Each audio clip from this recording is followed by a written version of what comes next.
우리는 어제부터 잠언을 통독하기를 시작했습니다. 우리 교회 매일 말씀, 매일 양식, 어제부터 잠언 1장에서 3장 읽으셨지요? 그리고 다음 주 내내 우리가 잠언의 말씀, 그리고 전도서의 말씀도 읽게 되었습니다.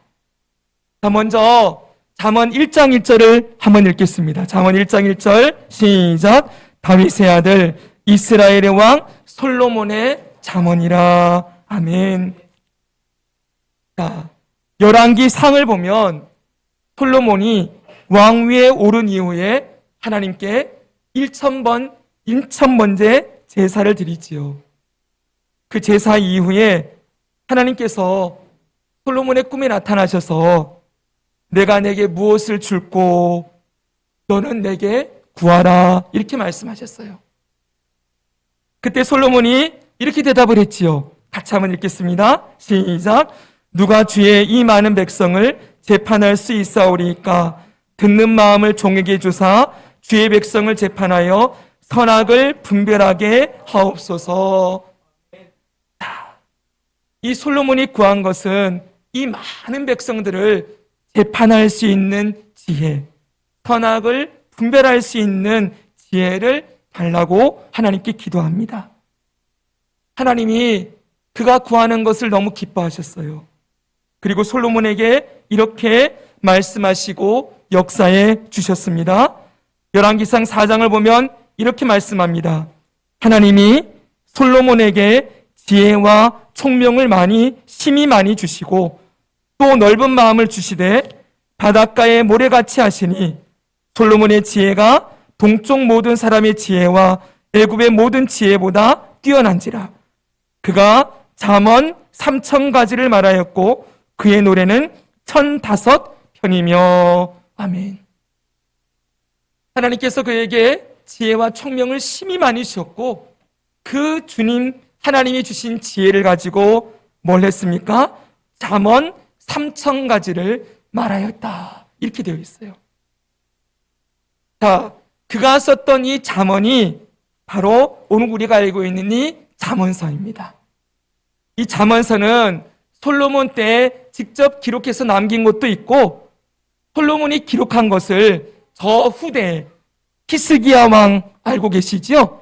남유다의 히스기야 왕 때에 이 솔로몬이 썼던 잠언을 다시 한번 다 수집해서 정리해 놓은 것이 오늘 우리가 읽고 있는 이 잠언서인 거예요. 그래서 이 잠언서에는 솔로몬이 대부분 이 잠언서를 썼고 그 다음에 저 뒤로 가면은 솔로몬의 저자가 야게의 아들 아굴이라는 사람이 30장, 그리고 르무엘 왕 그 어머니가 들려준 잠언을 기록해서 르무엘 왕이 써놓은 것 31장, 또 지혜 있는 자라고 하는 사람이 쓴 것 등이 곳곳에 포함되어 있음도 보게 되어집니다. 자, 이 솔로몬이 대부분 썼던 이 잠언은 원래 이 잠언이라는 단어의 뜻을 보면 이런 뜻이 있어요. 교훈, 격언, 금언, 훈계 이런 뜻으로 바꿀 수가 있거든요. 이걸 짧게 말하면은 경계가 되는 짧은 말, 그러니까 경계를 짓는 그런 짧은 교훈 이런 뜻도 있고, 길게 풀어보면은 인간의 삶과 행동에 대한 통찰력을 주는 짧은 말이나 격언 이렇게 풀어서 설명할 수도 있습니다. 그런데 우리가 잠언을 볼 때 주의할 것이 있어요. 우리는 이 책을 그냥 지혜서 아니면 격언집, 이걸 오늘날의 말로 바꾸면 자기 개발서, 이런 것들로 생각해서는 안 된다는 것입니다. 이 책의 저자는 솔로몬이지요. 대부분 솔로몬이 썼어요. 그러나 이 책은 분명히 누가 쓰신 책입니까? 하나님이 쓰신 책이지요. 하나님께서 솔로몬에게 지혜를 주셨고 솔로몬에게 주신 그 지혜를 사용하셔서 하나님께서 기록하신 하나님의 말씀이라는 것입니다. 오늘날 많은 사람들이 이 잠언의 말씀을 그냥 예수님 안 믿는 사람들도 쉽게 인용해서 쓰기도 하고, 성경 말씀 인용할 때 잠언에 이런 말이 있더라, 좋은 격언처럼 갖다 쓰는 일들을 우리가 많이 볼 수 있어요. 기독교인들조차도 그냥 잠언에 있는 말씀을 그냥 좋은 지혜를 주는 말, 조금 감동이 되는 말, 유익한 교훈의 말, 이 정도로 생각하는 게 쉬운데 그렇게 대해서는 안 된다는 거예요. 이건 분명히 하나님이 우리에게 주신 말씀이다. 우리가 이것을 기억한다면 우리는 생각해 봐야 됩니다. 하나님께서 왜 솔로몬을 통하여 이 잠언을 기록하게 하셨을까? 하나님께서 기록하신 목적이 있겠지요. 성경 전체는 우리가 계속 주일학교에서 배우다시피 우리를 위한 구원의 책이고 생명의 책, 하나님의 구원과 하나님의 일하심을 보여주는 책인데, 그 중에서 이 잠언은 무엇을 말씀하시기 위해서 하나님이 기록하셨는가 생각해야 하는 것입니다. 잠언을 쓰신 그 목적은 한마디로 말하면 지혜, 이 지혜를 가르치시기 위함이에요. 따라합시다. 지혜를 가르치시기 위함이다. 하나님께서는 이 지혜라는 단어를 하나님의 백성들, 하나님 믿는 자녀들에게 가르쳐주고 싶은 거예요. 이 잠언에는 이 지혜라는 단어가 무려 125번이나 등장을 합니다. 엄청나죠, 그렇죠? 잠언 전체가 지혜를 말하고 있는 책이에요. 하나님의 백성들에게 참된 지혜란 무엇인가, 이것을 가르치기 위해 기록하신 책이지요. 이 지혜라는 단어는 한번 보시면 일반적인 개념으로는 쉽게 말하면 통찰력, 이렇게 얘기할 수 있어요. 우리 인생, 사람의 인생과 온 우주 만물, 이 모든 세계에 대한 통합적이고 직관적인 통찰. 좀 어려운 말이지만 모든 세계와 우주 만물, 내 인생을 깊이 그 본질을 바라볼 수 있는 통찰력, 이런 걸 지혜라고 얘기를 하고 있지요. 그런데 여러분, 그건 세상적인 의미에서의 지혜의 정의일 뿐이라는 거예요. 이 지혜라는 단어를 하나님이 쓰실 때에는 이런 의미에서, 이런 일반적인 의미의 통찰력을 의미하는 것이 아니라는 것입니다.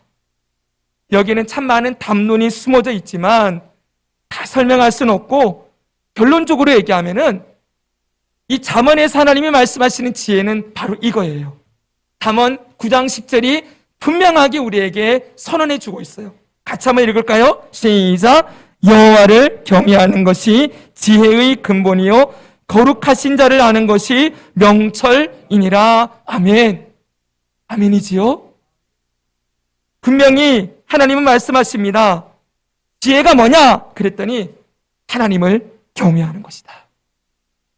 인생에 대해, 우주 만물에 대해 어떤 통찰력을 가지고 있는 그런 지혜가 아니라 하나님을 경외하는 것이 지혜의 근본이다, 이렇게 말씀하고 계시다는 거예요.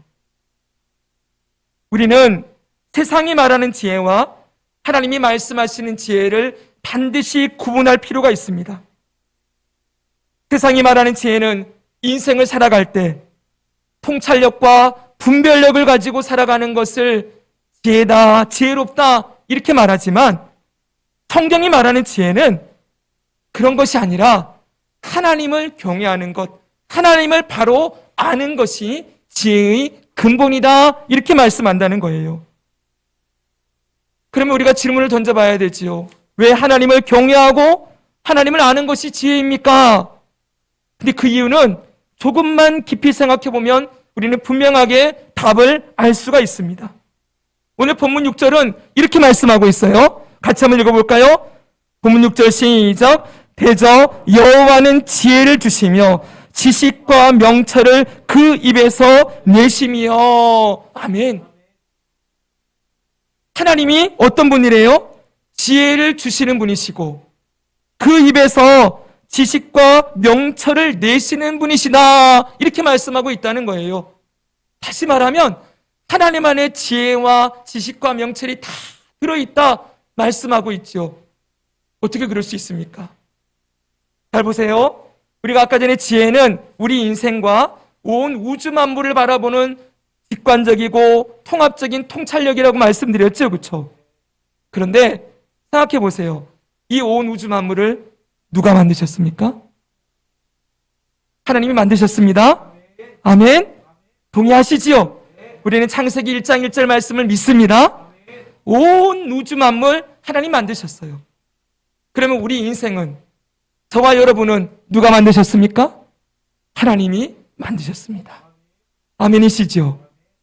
그분은 만드셨을 뿐만 아니라 온 우주 만물과 인생과 인류와 모든 역사를 다스리시고 통치하시는 살아계신 왕이십니다. 아멘. 그리고 그분의 주권과 섭리 아래, 선하신 뜻 안에 우리의 인생뿐만 아니라 모든 우주 만물, 이 세상이 흘러가고 있지요. 네. 그리고 이 세상은 어떻게 됩니까? 마침내 새하늘과 새 땅으로 변화되어지고 하나님의 나라가 완성되어질 것이라고 분명히 말씀하셨습니다. 그분이 알파와 오메가가 되시지요. 처음과 마지막이 되시는 분이시지요. 그러니 여러분 생각해 보세요. 온 우주 만물과 인생을 바라볼 때 그 안에서 진짜 그 안에 뭐가 들어있는지, 그게 어떻게 움직여지는지, 어떻게 흘러가고 있는지를 아는 게 지혜인데, 그걸 우리가 아무리 봐봤자 어떻게 인생이 알 수가 있겠어요? 이 연약한 인생이 저 우주 만물에 지금 제임스 웹이라는 그 허블 우주 망원경보다 더 뛰어난 성능의 우주 망원경을 우주에다 쏘아놓고 이제는 우주의 신비를 밝힐 것이다 그러지만, 여러분 보세요. 그 망원경이 온 우주를 다 탐구할 수 있습니까? 여러분, 작게는 지금 전자현명이 발견되어 가지고 우리 몸 안에 들어있는 바이러스들 하나하나까지 다 분석하고 있지만, 이 인생 안에, 이 육체 안에 들어있는 바이러스 하나도 다 정복하지 못하고 있지 않습니까? 인간의 지혜가 얼마나 얕습니까? 인간이 아무리 우주를 바라본들, 여러분의 인생을 바라본들, 거기서 뭐 얻어지는 게 있습니까? 없지요, 여러분. 오직 하나님만이 다 아십니다. 오직 하나님만이 다 통찰하고 계시고 하나님 안에 모든 지식과 지혜가 다 들어있는 것이지요. 그러므로 여러분, 지혜가 어디로부터 나와요? 하나님에게만 지혜가 있고 하나님으로부터만 지혜가 나오는 것이기에 오늘 하나님께서는 솔로몬의 입을 통하여서 사랑하는 내 백성들아 들어보아라. 진짜 지혜는 내게 있단다. 너희들이 이 세상을 바라보고 너희 인생을 바라보고 아무리 통찰을 얻고자 할지라도 거기서는 나오는 게 없단다. 너희는 유한한 존재일 뿐이고 이 세상도 유한한 세상일 뿐이고 전부 다 내가 창조하고 내가 만들었고 나의 뜻대로 지금도 움직여지고 있단다. 그러니 너희는 우주 만물 보고 너의 인생 보고 세상의 인간의 스승을 찾지 말고 너희는 나를 찾아라. 내게 바로 참된 지혜, 내게 바로 참된 지식, 내게 바로 참된 명철이 있단다. 이걸 가르치기 위해서 잠언을 쓰셨다는 거예요. 사랑하는 여러분, 이 세상 사람들이 지금 저 고대로부터 지금까지 끊임없이 물어왔던 질문이 있습니다. 이 세상의 근원은 무엇인가? 이 세상은 어떻게 시작되었는가? 생명은 어떻게 발생하게 되었는가? 인간은, 현생 인류는 언제 어디로부터 시작되었는가? 이 인간의 존재와 의미와 가치는 무엇인가? 우리 인생은 죽어서 어디로 가는가? 사람들은 이 질문에 대해서 대답하기 위하여 철학, 역사, 과학, 인문학 수많은 것들을 사용해서 탐구해 보려고 했지만 거기에도 어디에도 해답이 없습니다. 그러나 성경은 이 모든 질문에 대해 다 대답해 줄 수 있는 유일한 책이요, 오직 하나님만이 이 수많은 질문에 대답할 수 있는 결론이 되시는 분이십니다. 그래서 여러분, 성경은 분명하게 하나님이 이 모든 만물의 근원이시고 하나님 안에 만물의 시작, 만물의 끝, 존재의 목적, 의미, 가치, 존재의 의의가 다 들어있다고 분명하게 말씀하시지요. 로마서 11장 36절은 이렇게 말씀해 줍니다. 같이 읽겠습니다. 시작. 이는 만물이 주에게서 나오고 주로 말미암고 주에게로 돌아감이라. 그에게 영광이 세세에 있을지어다. 아멘. 여러분, 어떻게 보면 이것이 이 인생과 온 우주 만물을 바라보는 가장 중요한 통찰력을 주는 말씀이에요. 만물이 어디로부터 나왔어요? 주에게로부터. 하나님으로부터 나왔고 주로 말미암고, 이건 말미암는다는 건 주로 인하여 움직여지고 있다는 거예요. 주님으로 말미암아 존재하고 유지되어지고 있고 마지막에는 주에게로 돌아갈 것이다. 사랑하는 성도 여러분, 만물뿐만 아니라 저와 여러분의 인생도 하나님께로부터 나왔습니다. 우리 자녀들도 하나님으로부터 태어난 존재들입니다. 아멘이시죠? 그리고 그분을 의지해서 그분의 생명을 의지하여 살아가고 마지막엔 그분께로 돌아갈 것입니다. 그러므로 하나님 안에 모든 지혜와 지식이 다 들어있습니다. 하나님은 잠언을 통해서 바로 이 말씀을 하고자 하시지요. 그래서 조금 전에 읽었던 말씀 다시 띄워주세요. 앞으로 가면 됩니다. 여호와를 경외하는 것이, 같이 읽습니다. 시작. 여호와를 경외하는 것이 지혜의 근본이요 거룩하신 자를 아는 것이 명철이니라. 아멘. 이렇게 말씀하시는 것입니다. 자, 근데 우리는 여기서 하나 정리해야 될 것이 있어요. 다음으로 넘어가기 전에 잠언에는 이 지혜라는 단어와 함께 항상 세트로 등장하는 단어들이 있습니다. 그것은 바로 지혜, 지식, 명철, 이 세 가지 단어예요. 한번 해볼까요? 지혜, 지식, 명철. 네, 지혜와 지식과 명철이 항상 세트로 등장을 해요. 자, 그 뜻을, 이건 원래 지혜나 지식이나 명철이나 동의어다 이렇게 생각하면 편해요. 그냥 동의어다. 근데 굳이 좀 이것을 구분해서 세밀하게 보면은 이런 뜻을 가지고 있어요. 먼저 지혜를 볼까요? 지혜는 히브리어 호크마입니다. 이거는 하나님을 경외함으로부터 얻게 되는 통찰력, 하나님의 진리, 진리에 대한 통찰력, 이것이라고 말할 수 있어요. 두 번째 지식은 히브리어 띠아트랍니다. 이 띠아트는 여러분들이 몇 번 들어봤을 거예요. 히브리어 중에 야다라는 단어가 있어요. 야다는 알다 이런 단어거든요. 어떤 대상을 아는데 그냥 아는 게 아니라 깊이 아는 거예요. 경험적으로. 부부 사이에서 서로, 여러분 부부는 한 몸으로서 서로의 모든 걸 알고 있지요. 그 알을 얘기할 때 야다라고 하거든요.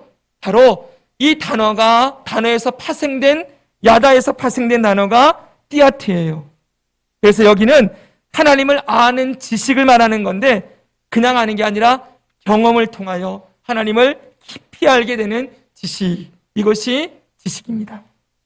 그리고 명철은 히브리어 빈이라는 단어인데 이 말은 쉽게 말하면 분별력이다 이렇게 말할 수 있어요. 그 대상의 본질을 꿰뚫어서 분별하는 것인데 이게 성경으로 오면 이렇게 돼요. 선과 악을 분별하는 것, 진리와 비진리를 구분하는 것, 이것이 바로 명철인 것이지요. 어떤 길로 가면 생명의 길인지, 어떤 길로 가면은 죄와 어둠의 길인지를 분별할 수 있는 능력, 이거를 명철이라고 표현하는 거예요. 결국 지혜, 지식, 명철, 이 세 가지는 아까 우리가 본 대로 하나님으로부터 나온다고 했지요. 우리의 인생에 대한 통찰, 진리에 대한 암, 하나님을 알고 경외하는 것, 우리의 삶의 모든 길에 분별을 가지는 것, 전부 다 하나님으로부터 주어지고 얻게 되는 것이죠.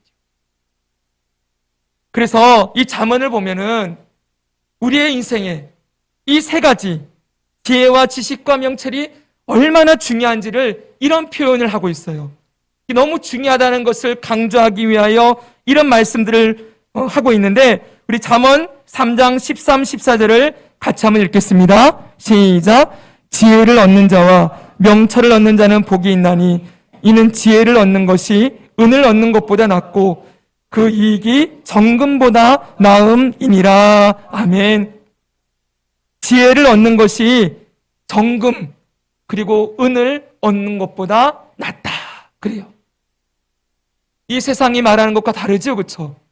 이 세상은 금과 은이면 충분하다 말하지만 성경은 지혜를 얻는 것이 그것과 비교할 수 없을 만큼 더 귀한 것이다 말씀이에요.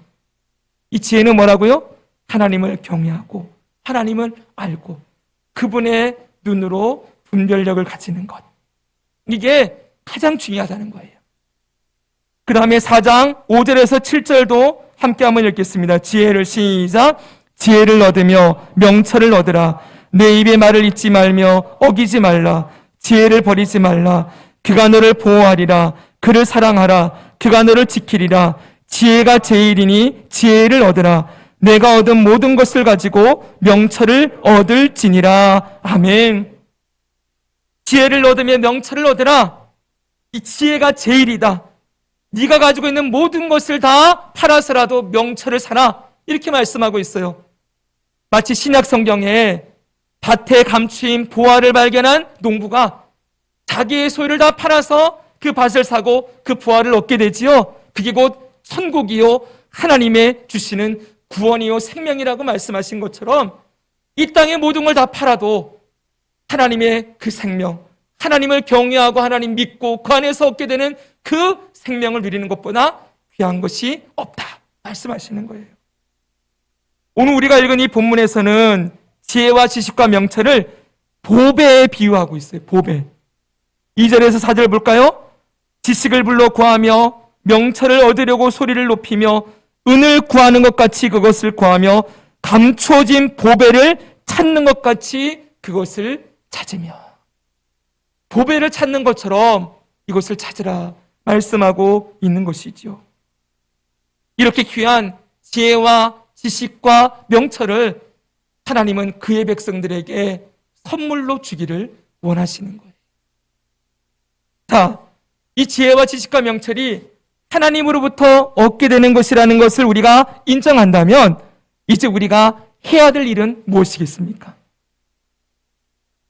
이것이 귀하다는 걸 알았다면 우리가 뭘 해야 될까요?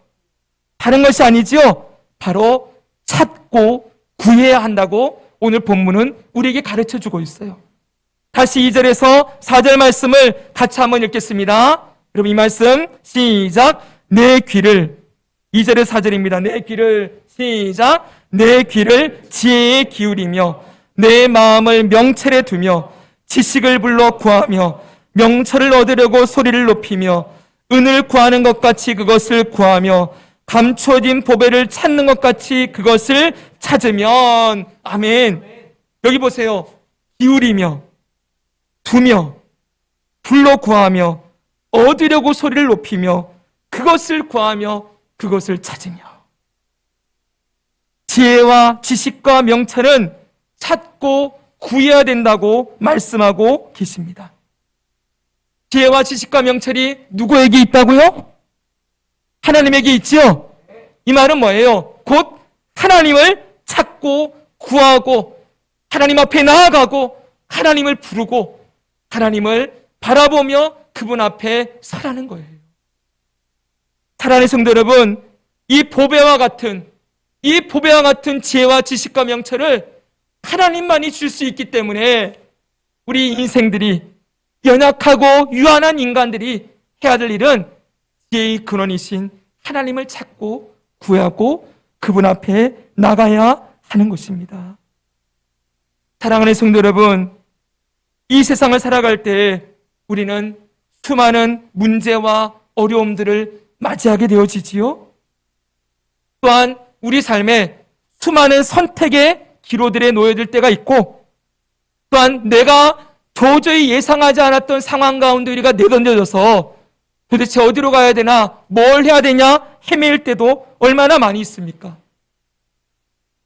저는 제 삶을 돌아보면 젊을 때에는 무엇이든지 할 수 있을 줄 알았어요. 저는 몽상가이기도 합니다. 수많은 꿈을 꾸고 수많은 생각을 하고 머릿속으로 온 세계를 여행할 수도 있어요. 수많은 생각들을 가지고 있으면서 뭐든지 할 수 있을 것이다. 내 인생이 이렇게 되었으면 좋겠다 꿈꾸고 소망한 것이 수없이 있습니다. 그러나 여러분 50이 넘고 이제 인생의 끝자락을 향해 달려가는 때가 되고 나니 정말 나는 아무것도 모르는 존재구나. 내 힘으로 뭔가 했다고 하지만 아무것도 내 힘으로 한 게 없구나. 내 생각대로, 내 뜻대로, 계획대로 된 것이 아무것도 없었음을 고백합니다. 정말 앞으로는 내가 어떻게 살아갈 수 있을까 모르겠어요, 여러분. 여러분들은 아십니까? 여러분의 인생의 미래가 어떻게 펼쳐질지, 어떤 노후가 보장되어 있을지, 어떤 인생이 여러분 삶에 펼쳐질지 알고 계시는 분 있습니까? 확신하십니까? 그렇게 살아갈 수 있을까요? 이 불확실한 미래를 보십시오. 우리는 늘 여러 번 말씀하지만 이 세상의 역사 가운데서 살아보지 못한 새로운 역사를 우리는 살아가고 있어요. 이 코로나라는 병이 이렇게 온 세상을 뒤집을 줄 누가 알았겠습니까? 또 러시아가 우크라이나 땅을 점령해서 온 나라가 이렇게 함께 여러분 힘들어질 줄 누가 알았겠습니까? 모르죠, 그렇죠? 지구 반대편에서 일어나는 일 하나가 나비 효과처럼 파장이 밀려오니 우리 삶에 직접적으로 체감되는 일들이 수없이 일어나지요. 그러나 앞으로 우리가 나중에는 먹을 것이 없겠구나 이런 생각도 하게 돼요. 온 땅에 기근과 전쟁과 난리와 소문이 가득한 세대를 우리는 분명히 보게 될 거예요. 사랑하는 성도 여러분, 우리의 삶에 우리의 예측, 우리의 계획, 우리의 생각, 이걸 아무리 계획을 세워봤자 우리 뜻대로 되는 것도 없고 행할 능력도 없습니다. 인정해야 됩니다. 사랑하는 여러분, 저와 여러분은 연약한 존재들입니다. 유한한 존재입니다. 성경은 하루살이와 같다 그랬어요. 너희는 오늘 잠깐 있다가 없어지는 안개와 같은 존재들이다 말씀하고 있어요. 그런 우리가 우주를 바라보고 인생을 바라보고 세상을 바라보면서 무슨 통찰력을 얻어서 지혜를 얻어가지고 그래 이렇게 해야지, 저 사람이 말하는 게 맞는 것 같아, 이 책을 보니까 이렇게 얘기하고 있어, TV 보니까 이렇게 살라고 했어, 아무리 그런 걸 배우고 지식을 얻고 습득해봤자 여러분 삶에 무슨 유익이 있겠습니까? 사랑하는 성도 여러분, 아무것도 알 수 없습니다. 이 땅에 있는 것은 전부 유한할 뿐입니다. 수많은 전문가들이 앞으로 한국 경제가 이렇게 될 거다, 정치가 이렇게 될 거다, 세계 경제가 이런 길로 나갈 거다, 주식 투자하고 코인 투자하고 이러면은 뭐가 나올 거다. 그럼 보십시오. 얼마나 헛된 말들입니까? 맞는 게 있습니까? 요. 사랑하는 여러분, 이 세상에 지혜가 있지 않습니다. 이 세상에 통찰력이 있지 않습니다. 오직 하나님께 진정한 지혜가 있습니다. 하나님 안에 있어요. 여러분, 하나님의 손바닥 안에 저와 여러분의 이름이 새겨져 있다는 거 알고 계십니까? 우리 옛날에 끼워봤자 부처님 손바닥 이랬잖아요. 아니요, 제가 어렸을 때는 부처님 손바닥인 줄 알았는데 아닌 거예요. 성경 보니까 저와 여러분의 삶이 하나님의 손바닥 안에 있어요. 하나님의 손바닥에 저와 여러분의 이름을 새겨 놓으시고 결코 내가 너를 잊지 아니하겠다, 내가 너의 삶의 구원과 미래와 소망이 되는 유일한 구원자이다 말씀하고 계세요. 사랑하는 여러분, 어디서 지혜를 찾고 계십니까? 누구에게 뭘 물어보고 있습니까? 여러분, TV를 아무리 보고 책을 아무리 봐도, 저 도서관에 가도 우리의 인생과 인류의 미래와 이 세상의 미래와 장래를 말해줄 수 있는 분은 오직 하나님밖에 없어요. 그 하나님을 찾고 구하라. 간절히 그의 이름을 부르라. 사랑하는 여러분, 그분을 찾으십시오. 여러분의 삶에 혼란스러움이 찾아올 때 고민하지 마시고 머리 싸매고 엎드려 있을 것이 아니라, 전화 걸어서 누구 친구한테 하소연하며 한탄할 것이 아니라 하나님 앞에 나와서, 하나님 어찌해야 됩니까? 나를 좀 불쌍히 여기십시오. 나는 아무것도 모르겠습니다. 주여, 연약한 인생을 긍휼히 여기십시오. 제가 어느 길로 가야 될지, 어떤 선택을 해야 될지, 무엇을 해야 될지 주님 좀 알려주십시오. 우리의 인생에 고난이 다가올 때, 이해할 수 없고 해석할 수 없는 고난이 다가올 때에도 우리 삶에 대답해 주실 수 있는 유일한 분은 오직 하나님이세요. 사랑하는 성도 여러분, 지난주에 우리가 욥기를 봤지만 욥이 하나님 앞에 자기의 의로움을 드러내고 하나님을 탓하기도 하고 원망도 했지만 하나 분명한 건 있어요. 뭐가 있어요? 그는 하나님을 찾고 있었다는 거예요. 계속해서 욥기를 보면 뭐라고 합니까? 하나님 대답해 주십시오. 하나님 말씀해 주십시오. 하나님 제게 나타나 주십시오. 욥은 다른 데서 찾지 않았어요. 하나님을 붙들었어요. 그게 믿음이에요, 여러분. 하나님을 붙드는 것. 하나님께서 욥을 정말 귀하게 보시지요. 욥처럼 의인이 어디 있느냐? 욥처럼 나를 경외하는 자가 어디 있느냐? 그는 비록 자기의 의로움을 주장하는 잘못된 모습이 있긴 했지만은 하나님이 욥처럼 나를 경외하는 자라고 표현했을 때 그 경외라는 말은 뭐예요? 욥이 하나님을 두려워하고 하나님을 사랑하고 하나님을 찾는 자였다는 거예요. 사랑하는 성도 여러분, 하나님을 찾으십시다. 하나님 앞에 엎드리십시오. 하나님께 여쭤보십시오.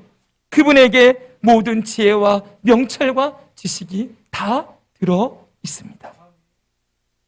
또한 우리가 정말 하나님에게 이 모든 것이 있다는 것을 인정한다면 우리가 스스로, 우리 개인적으로 하나님을 찾고 구하는 것도 그것이 첫 번째라면은 두 번째 또 해야 될 일이 있어요.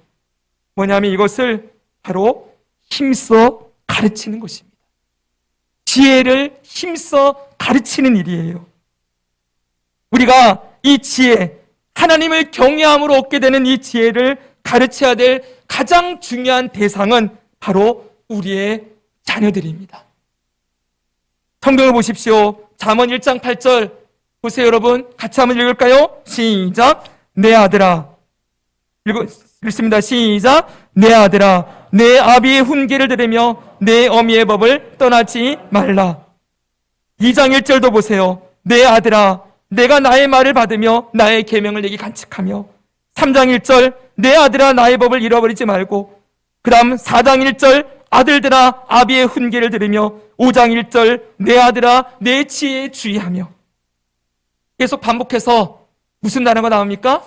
내 아들아, 내 아들아. 계속 나오고 있죠. 7장 1절에서 4절도 같이 한번 읽겠습니다. 내 아들아, 시작. 내 아들아, 내 말을 지키며 내 계명을 간직하라. 내 계명을 지켜 살며 내 법을 내 눈동자처럼 지키라. 이것을 내 손가락에 매며 이것을 내 마음판에 새기라. 지혜에게 너는 내 누이라 하며 명철에게 너는 내 친족이라 하라. 아멘. 보십시오. 솔로몬은 하나님의 영감을 받아서 잠언을 기록할 때 이 잠언을 읽혀줄 대상, 이 잠언을 가르쳐야 될 대상을 누구로 보고 있어요? 아들들로 보고 있어요. 자기의 자녀들 포함하여서 하나님의 백성들, 왕이니까 왕으로서 그 백성들을 향하여서 이 말씀을 기록해주고 있음을 분명하게 보여줍니다. 성도 여러분, 솔로몬의 인생을 한번 잠깐 생각해 볼까요? 그는 처음에는 지혜의 왕이었습니다. 그러나 우리가 몇 주 전에 살펴본 대로 솔로몬의 인생은 나중에 40년 가운데 15년은 이방의 여인들을 데리고 와서 우상을 섬기고 배교하는 삶을 살았죠. 근데 그가 나중에 돌아와요. 회개하고 돌아와서 뭘 기록하는지 아십니까? 전도서를 기록합니다.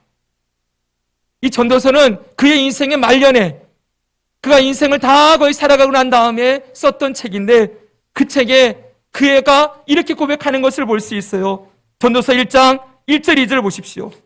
다윗의 아들 예루살렘 왕 전도자의 말씀이라. 전도자가 이르되 헛되고 헛되며 헛되고 헛되니 모든 것이 헛되도다. 세상의 지혜를 다 가지고 온갖 부귀와 영화를 다 누린 그가 인생의 말년에 고백하는 게 헛되고 헛되고 헛되고 헛되니 모든 것이 헛되다. 이 땅에 있는 것은 헛된 것일 뿐이라는 거예요.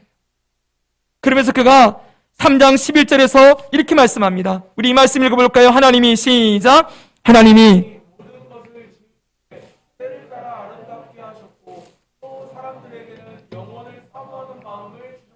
아멘. 이게 보세요. 솔로몬이 깨달은 게 있어요. 이 세상에 있는 것은 모두 헛되고 헛될 뿐이지만 영원한 게 있다는 거예요. 뭐예요? 하나님께서는 모든 인생들에게 영원을 사모하는 마음. 따라합시다. 영원을 사모하는 마음. 이 세상에 있는 것으로는 채울 수 없는 마음을 주셨다는 거예요. 그건 누구만 채울 수 있어요? 하나님만 채울 수 있지요. 그래서 그 뒤에 말씀하시는 게 하나님이 이같이 행하심은 사람들이 그의 앞에서 경외하게 하려 하심인 줄을 내가 알았도다. 그 앞에 보면 하나님이 주신 분복을 누리며 살아가는 삶에 대해서 말씀하고 있거든요. 성도 여러분, 이제 전도서 다음 주에 읽을 때 이 말씀 꼭 주의해서 보세요. 3장을 꼭 제대로 한번 읽어보십시오. 하나님을 경외하는 것이 인생의 최고의 가치다. 이렇게 말해요. 그리고 마지막 결론, 전도서 12장에 가면은 이렇게 얘기합니다. 12장 1절 시작. 너는 청년의 때 너희 창조주를 기억하라. 곧 곤고한 날이 이르기 전에 나는 아무 낙이 없다고 할 해들이 가깝기 전에 너는 청년의 날에 너희 창조주를 기억해라. 솔로몬은 인생의 나머지 중요한 한경기를 창조주 하나님을 기억하지 않는 삶을 살았어요. 하나님이 주신 지혜를 자기 것인 줄 알고 자기 마음대로 정욕을 따라 살아가는 인생이었지만 그가 인생의 말년에 돌아와서 하는 얘기가 창조주를 기억해라. 그리고 결론입니다. 다음은 전도서 12장 마지막 결론 13절 14절 같이 한번 읽겠습니다. 자, 눈을 뜨시고 같이 읽습니다. 시작. 일의 결국을 다 들었으니 하나님을 경외하고 그의 명령들을 지킬지어다. 이것이 모든 사람의 본분이니라. 하나님은 모든 행위와 모든 은밀한 일을 선악간에 심판하시리라. 아멘. 솔로몬이 인생의 마지막에 꼭 전해주고 싶었던 이야기가 여기 다 들어있어요. 일의 결국을 다 들었지 않느냐? 너희는 내 인생도 다 보지 않았느냐? 결국 끝에는 뭐만 남는지 아느냐? 하나님을 경외하고 그의 말씀을 지킬지어다. 왜 그래요? 그분이 선악간에 심판하시는 분이시기 때문에. 하나님의 성도 여러분, 회개하고 돌아온 솔로몬이 그의 자녀들에게 정말 가르치고 싶었던 것은 바로 하나님을 경외하는 삶입니다. 하나님을 경외함으로 얻는 지혜를 누리는 삶을 가르치고자 하셨지요. 그럼 여러분, 이 지혜와 지식, 이 명철을 어디에서 얻을 수가 있을까요? 잘 보세요. 지혜, 지식, 명철 그러면 추상적인 개념으로 다가올 수밖에 없어요. 직접적이지 않지요. 그런데 다른 것이 아니에요. 바로 하나님의 법, 곧 하나님의 말씀을 통하여 지혜와 지식과 명철을 얻게 된다고 잠언은 분명하게 알려주고 있어요. 아까 우리가 내 아들들아 라는 말씀을 계속 읽었잖아요. 거기에 나오는 단어들이 이런 것들이에요. 내 아들아, 그 다음에 나의 계명을 지키고 아비의 훈계를 따르고 어미의 법, 나의 명령, 내 지혜, 이런 단어들이 꼭 나와 있어요. 이게 뭐예요, 여러분? 지혜와 지식과 명철이 인간에게 구체적이고 실제적으로는 행동 지침으로 나오는 것이 바로 법이라는 거예요. 법이 뭡니까? 하나님의 율법, 하나님의 말씀의 법이라는 거예요. 다시 말하면 하나님을 경외함으로 얻는 지혜를 어떻게 얻을 수 있는가? 다른 게 아니라는 거예요. 하나님의 법을 배워야 된다는 거예요. 얼마 전에 며칠 전 뉴스를 보는데 이런 기사가 나왔어요. 오토바이가 도심을 질주하고 있어요. 근데 이 오토바이를 보니까 번호판도 달려있지 않아요. 남자아이 2명이 오토바이를 타고 있는데 헬멧도 쓰지 않았어요. 그런 상태로 오토바이가 질주를 하고 있으니까 경찰차가 단속을 했겠지요. 근데 경찰차 단속을 하니까 그걸 피해서 도망가기 시작하는 거예요. 무려 5km나 도망가요. 한낮에 도심에서 무법자 오토바이와 경찰차의 질주가 시작되었어요. 한참 쫓아가다가 경찰차가 오토바이 앞을 가로막아 막았거든요. 근데 이 녀석들이 잠깐 섰다가 경찰이 내리는 틈에 다시 도망가려고 했는데 이 경찰이 그걸 알고서는 한 사람이 얼른 뛰어내려서 도망가려는 오토바이를 몸으로 덮쳤어요. 그래서 이 두 녀석을 잡았어요. 잡았더니 얘네들이 만 15세가 안 된 중학생들이었어요. 학교 통학하려고 당근마켓에서 오토바이 18만 원을 샀대요. 번호판도 달지 않고 당연히 보험도 없겠지요?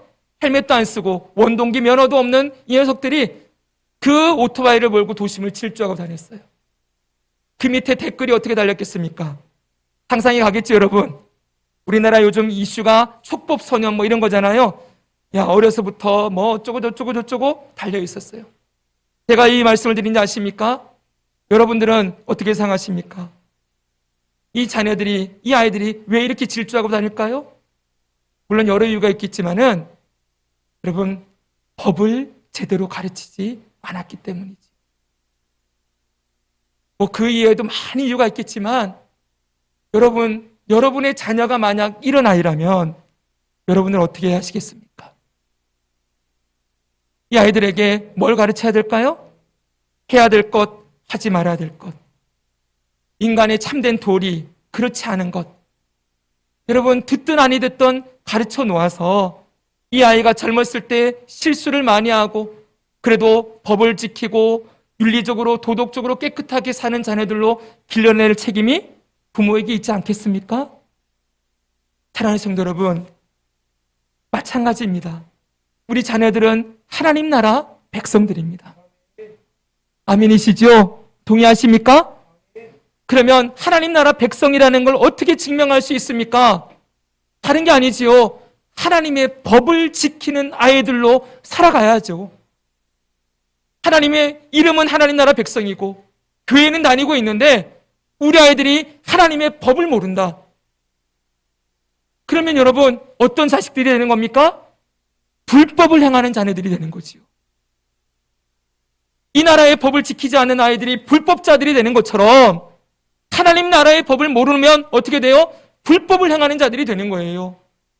그래서 마태복음에 보니까 이런 말씀이 있어요. 나더러 보십시오. 나더러 주여 주여 하는 자마다 다 하나님 나라에 들어갈 것이 아니요 다만 하늘에 계신 내 아버지의 뜻대로 행하는 자라야 들어가리라. 그 다음에 쭉 나가서 그 뒤에 보십시오. 그때 내가 그들에게 밝히 말하되 내가 너희를 도무지 알지 못하니 불법을 행하는 자들아 내게서 떠나가라 하리라. 입으로 주여 주여 하는 자가 아니 주여 주여 하는 자가 천국에 들어가는 게 아니에요. 하나님의 뜻대로 행하는 자예요. 하나님의 법을 따라 살아가는 자들이 되어야 하지요. 이 하나님 따를 법을 따라 살지 않은 자들을 불법을 행하는 자들아 그랬어요. 사랑하는 성도 여러분, 제가 좀 심한 말 같지만 여러분의 자녀들을 불법자로 길러내기를 원하는 부모가 있습니까? 여러분의 자녀들이 불법을 행하며 한낮에 도심을 오토바이 헬멧도 안 쓰고 번호판도 없는 그 오토바이를 몰고 다니는 아이들로 만들고 싶은 부모가 있습니까? 없지 여러분. 이 세상에서 그럴진데 하나님 앞에서는 어떠합니까? 하나님이 이 나라의 왕이시고 우리 자녀가 하나님 백성이라는 걸 인정한다면 이 아이들이 누구의 법을 배우고 자라야 되겠습니까? 세상은 전부 네가 전부고 네가 세상의 중심이고 네 멋대로 살아야 된다고 외치는 이 땅에 아니야, 네가 주인이 아니야. 하나님이 너의 삶의 주인이셔. 너는 하나님의 법을 따라 살아야 되는 존재야. 누가 가르쳐 주겠습니까? 학교에서 선생님이 이런 말 하지 않습니다.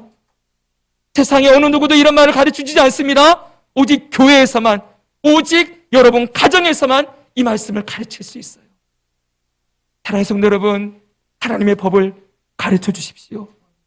우리 아이들이 불법을 행하는 자들로 살아가지 않도록 기도할 뿐만 아니라 듣든지 아니 듣든지 말씀을 가르쳐야 합니다. 이 말씀이 살아서 역사하여 우리 아이들을 참된 길로 인도하는 역사가 일어나야 하지요. 그래서 여러분 잠언에는 이런 말씀도 있어요. 잠언 29장 17, 18절 읽겠습니다. 같이 읽습니다. 시작. 내 자식을 징계하라. 그리하면 그가 너를 평안하게 하겠고 또 내 마음에 기쁨을 주리라. 묵시가 없으면 백성이 방자에 행하거니와 율법을 지키는 자는 복이 있느니라. 아멘. 잠언의 말씀이에요. 내 자식을 징계해라. 묵시가 없으면, 묵시는 율법이에요. 법이 없으면 방자하게 행하니 율법을 가르쳐라. 하나님의 법을 아는 자들로 자라나야, 성장해야 여러분 하나님의 뜻대로 살 수 있습니다. 마지막으로 잠언 22장 6절을 읽고 마치겠습니다. 마땅히 시작. 마땅히 행할 길을 아이에게 가르치라. 그리하면 늙어도 그것을 떠나지 아니하리라. 아멘. 마땅히 행할 길 무엇입니까? 하나님을 경외하고 하나님의 말씀에 법에 순종하고 하나님이 주시는 지혜와 지식과 명철을 살아가는 그 삶의 길이에요. 이 길을 가르쳐 놓아야 늙어도 그것을 떠나지 아니할 것입니다. 우리 하나님 앞에 섰을 때 너는 내가 내게 맡겨준 자녀를 어떻게 길러냈느냐 물으시겠지요? 내 자식이 네 자식이 아니라 내 자녀를 너에게 맡겼는데 너는 그 자녀를 어떻게 길러내었느냐? 사랑하는 성도 여러분, 우리의 자녀는 내 소유가 아닙니다. 아멘이시지요? 여러분의 꿈을 대신 이루어주는 대리자도 아닙니다. 여러분의 욕망을 투영하는 그런 존재들도 아닙니다. 대리 만족 얻을 생각, 이 아이들 통해서 대리적인 기쁨을 얻을 생각 내려놓으십시오. 하나님의 기쁨이 되는 자녀들, 하나님의 것입니다. 하나님의 법으로 우리 자녀들을 길러내고 하나님이 주시는 지혜와 명철과 지식을 얻는 자들로 살아서 이 불법이 성한 이 세대 가운데 하나님의 법을 따르고 지혜롭고 명철하고 지식이 있는 자들로 하나님의 뜻을 기쁨으로 순종하며 살아가는 자녀들이 되기를 날마다 축복하고 이렇게 말씀을 가르치며 우리 가정을 하나님을 경외하는 가정으로 세워가는 복된 성도들이 되기를 주 예수님의 이름으로 축복합니다. 아멘.